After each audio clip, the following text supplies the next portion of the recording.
Assalamualaikum warahmatullahi wabarakatuh.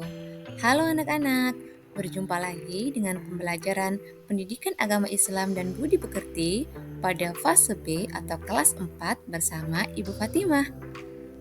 Hari ini kita akan mempelajari materi kelanjutan dari sebelumnya, yaitu berakhlak dengan 5 Asmaul Husna. Sebelum kita mulai belajar, mari bersama-sama kita berdoa sebelum belajar.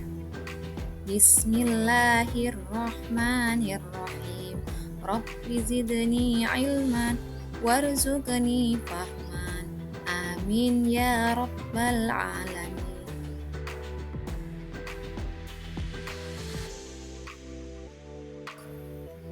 Nah, anak-anak, kalian telah belajar 5 Asmaul Husna dan artinya pada pertemuan sebelumnya. Sebagian sifat-sifat Allah Subhanahu wa taala tergambar dalam Asmaul Husna tersebut. Dalam suatu riwayat, Rasulullah Shallallahu alaihi wasallam bersabda, "Latihlah diri kalian berakhlak dengan akhlak atau sifat-sifat Allah."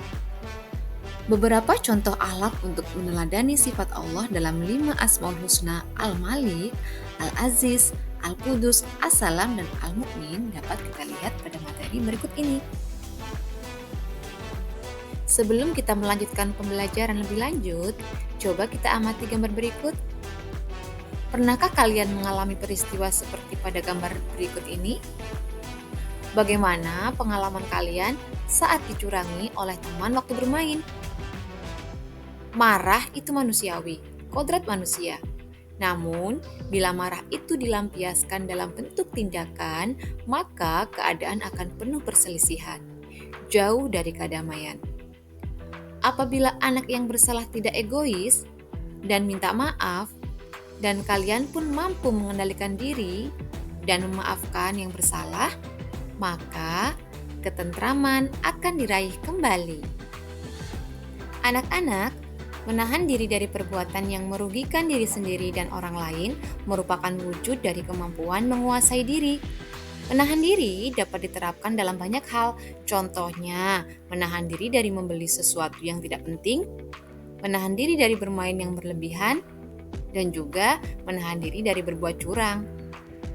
Menahan diri adalah cerminan dari kemampuan menguasai diri ketika hendak berbuat buruk atau merugikan orang lain. Nah, menahan diri ini adalah sebagian dari akhlak yang meneladani Asmaul Husna Al-Malik loh. Selanjutnya, mari perhatikan gambar berikut. Apakah kalian melakukan seperti gambar tersebut? Kira-kira gambar apa ya? Gambar tersebut adalah gambar anak yang mandiri. Mandiri artinya mengerjakan segala sesuatu sendiri tanpa mengandalkan orang lain. Kebiasaan hidup mandiri harus dimulai sejak dini. Makan sendiri, mandi sendiri, berpakaian sendiri, menyiapkan alat sekolah sendiri. Hidup mandiri akan melahirkan anak yang tangguh, optimis, dan percaya diri dalam hidupnya. Ia tidak mudah menggantungkan pekerjaannya kepada orang lain, baik orang tua, saudara, ataupun teman. Nah, perilaku mandiri ini merupakan salah satu contoh perbuatan yang meneladani Asmaul Husna Al-Aziz. Dengan mandiri, hidup menjadi mulia. Selanjutnya, mari perhatikan gambar berikut ini. Kira-kira yang tampak gambar apa ya? Ya, benar sekali, gambar masjid yang sangat bersih dan rapi. Anak-anak, apakah kalian suka hidup bersih dan menjaga kebersihan? Mengapa kita harus hidup bersih dan menjaga kebersihan di lingkungan tempat tinggal? Dan bagaimana pengalaman kalian dalam menjaga kebersihan di sekolah maupun di rumah? Fitrah manusia suka keindahan dan kebersihan, sehingga semua manusia suka hidup bersih dan juga menjaga kebersihan lingkungan. Mencintai kebersihan diajarkan oleh agama Islam loh. Di samping juga memberikan dampak manfaat bagi kesehatan, baik jasmani maupun rohani. Oleh karena itu, kebersihan merupakan hal yang mendapat perhatian besar dari agama Islam. Nabi Muhammad SAW bersabda bahwa kebersihan sebagian dari iman. Perhatian Islam dapat dibuktikan dengan kewajiban berwudu sebelum sholat, anjuran bersiwak, kewajiban mandi, dan juga bersuci setelah hadas. Memperhatikan kebersihan bukan hanya kebersihan badan, pakaian, dan tempat saja loh, namun kebersihan hati juga penting untuk diperhatikan. Islam meminta kita untuk menjauhi penyakit hati seperti sombong, dengki, ria, dan bangga diri. Nah, anak-anak, kebiasaan hidup bersih merupakan akhlak terpuji yang meneladani Asmaul Husna Al-Qudus loh. Setiap saat kita harus berusaha menjaga kebersihan diri, lingkungan, dan alam sekitar. Anak-anak, coba perhatikan gambar berikut ini. Benarkah pernyataan yang terdapat pada gambar tersebut? Apakah benar keselamatan seseorang berada pada lisannya?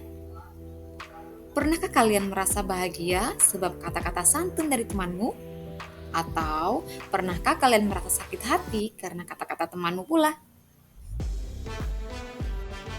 Nah, anak-anak, manfaat dan juga bahaya dari lisan itu sangat besar loh. Kadang ia membuat orang senang hati dan di lain waktu membuat orang sakit hati.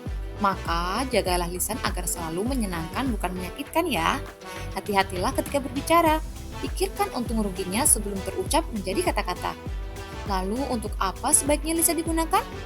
Nah, anak-anak, lisan sebaiknya digunakan untuk berzikir, membaca Al-Quran, menasehati dalam kebaikan, mengajarkan ilmu dan amal solih lainnya sesuai tuntunan. Jauhkan dari dosa-dosa lisan seperti adu domba, fitnah, ghibah, mencela, membuka aib seseorang.